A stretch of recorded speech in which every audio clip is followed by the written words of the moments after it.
This is what we're doing. Um, this is a presentation. Let's start right now. And in the meanwhile, remember to donate to the Trevor Project.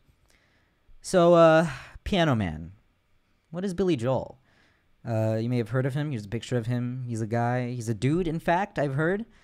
He's a critically acclaimed heterosexual, very popular with that crowd. Also grew up in Long Island. Not sure if that's a real place, but these are just the facts that I'm repeating to you. 1970s music guy. Maybe did something out of that. Period. These are just the facts. So this is Billy Joel. This is the historical context. What does his Piano Man? So this is a song about gay rights. It was released as a single in 1973, but actually it only went to number 25 on the Billboard because people weren't ready for its explicit, hardcore, and graphic gay themes. So I think we should highlight this right now. Let's take a closer look at why I think Piano Man is gay. So we have this first part. Let me just sing it to you so you get like a sense of this. It's a little bit of a swing because it reflects the swing between heterosexuality and non-heterosexuality. So let me give you a preview. It's 9 o'clock on a Saturday. The regular crowd shuffles in. There's an old man sitting next to me, making love to his tonic and gin. He says, son, can you play me a memory? I'm not really sure how it goes, but it's sad and it's sweet, and I knew it complete when I wore a younger man's clothes. So you get the point. It's that swing between gay and not gay, and we're just this is just this constant tension in this song. But let's look at the lyrics. So here we in this lyric, we're introducing this old man, repressed gay man, of course, drinking the least gay drink, a tonic and gin, which is a symbol of his repression. In fact, in a statistic done by a statisticker, gin was found to be the drink that was least preferred among gay men and lesbians. I'm not sure what bisexuals are, so they weren't introduced into this, but gin is the least gay drink, and this man is making love to it.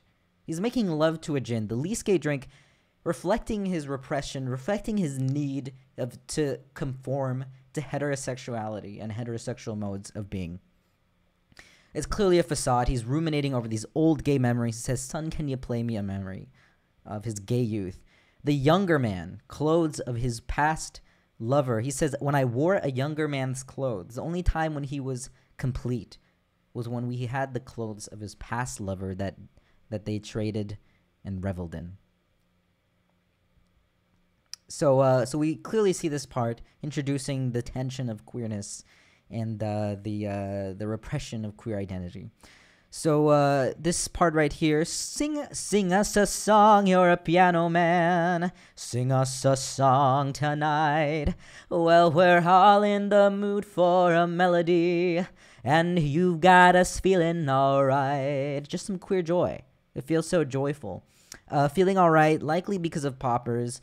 Gay people love singing, so I've heard, and so this is just a reflection of that. They're introducing some new characters in this arc of the queer piano man. So John at the bar is a friend of his. That's coded language because it's the 70s. He can't go into such explicit gay themes, but it's there.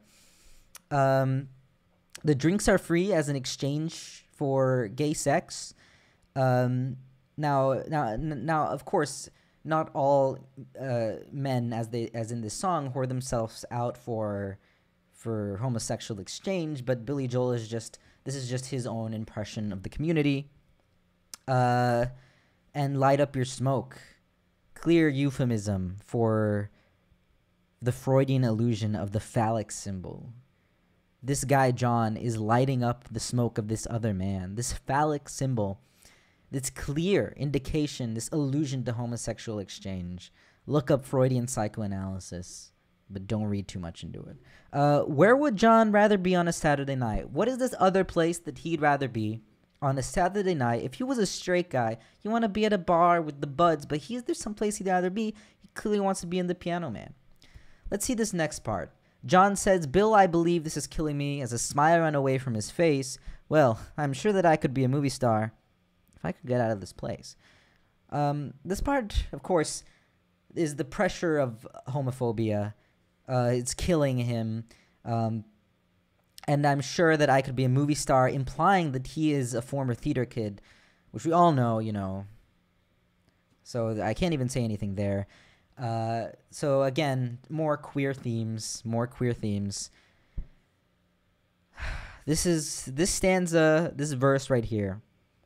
I don't even know what to comment. So now Paul is a real estate novelist who never had time for a wife.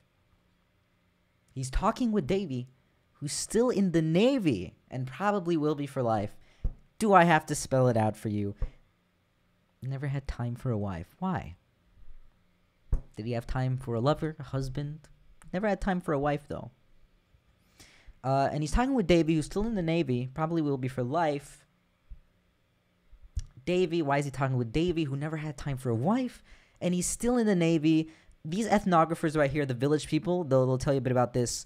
The Navy and its historical connection to queer people is just something well understood, well documented, as I said, by these ethnographers right here, anthropologists.